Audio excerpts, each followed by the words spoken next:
First on this Friday, the Olympic Games officially kick off tonight in Rio de Janeiro, Brazil. And the concerns leading up to the Games remain. This morning, we are sending it to Andrew Wittenberg live in Brazil this morning. Andrew, good morning. Good morning to you guys. Lori and Cher, there's been a lot of build-up to these games, and frankly, not all of the build-up has been good. This is a beautiful city, a beautiful country, but there have been issues. And Rio, by the way, is not unique in recent Olympic memory to have issues immediately before the games. You think back to Sochi, Russia, and what was all going on leading up to those games went off without a hitch. But this is the first ever Olympics in South America. And so even amid the Zika concerns and political turmoil, the last-minute preparations and people getting these venues ready for the games is now coming fast and furious. A fresh coat of paint in the streets, the constant drone of drills. Rio de Janeiro is a city within a city at the Olympic Village as construction crews work under perhaps the world's best-known deadline. Cranes litter the city skyline. Concrete is still being poured.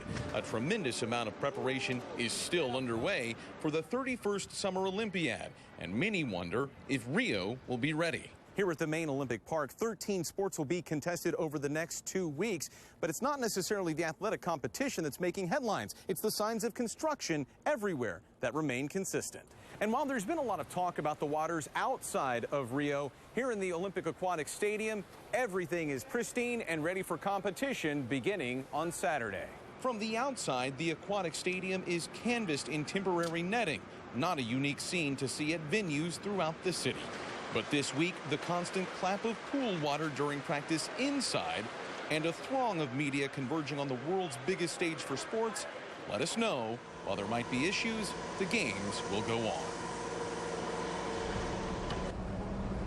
Yes, and we've even seen some of those construction crews out earlier this morning here passing through, and you see a lot of the workers and contractors here behind me. I'm not sure if you can see them very clearly, starting to come in for the day. Preparations are still everywhere you go, but I can see tennis players actually practicing over here at a tennis court just beyond where we are going live, and practice on the public address system has been going on here all morning long. So it appears as though, at least in the main Baja Olympic Park, things will go off smoothly, starting with the games later today and into tomorrow. Now, all morning long, we've been talking about some fun Olympic facts to get us all in the mood, right, for the Olympics here in Rio. So let's get to our next one. We have another fun Olympic fact for you. I know you guys like these, and Lori, going to have to tell you to put the Google down. Did you know organizers will prepare 60,000 meals per day? 60,000 just to feed the athletes in the athletes village. It is a ton. I'm telling you, that athletes village is monstrous. It looks like it's just a bunch of skyscrapers, and pretty cool too. They have the flags and the names of all the countries and which building they're staying in. Very cool, but it takes a lot of food to keep those athletes fueled during these Olympic Games. Half of that 60,000 goes to Michael Phelps. You know? All right, thanks, exactly. Andrew. Yes, and me, and me. Looking good. All right, we'll check in with you in a little bit. Thanks, Andrew.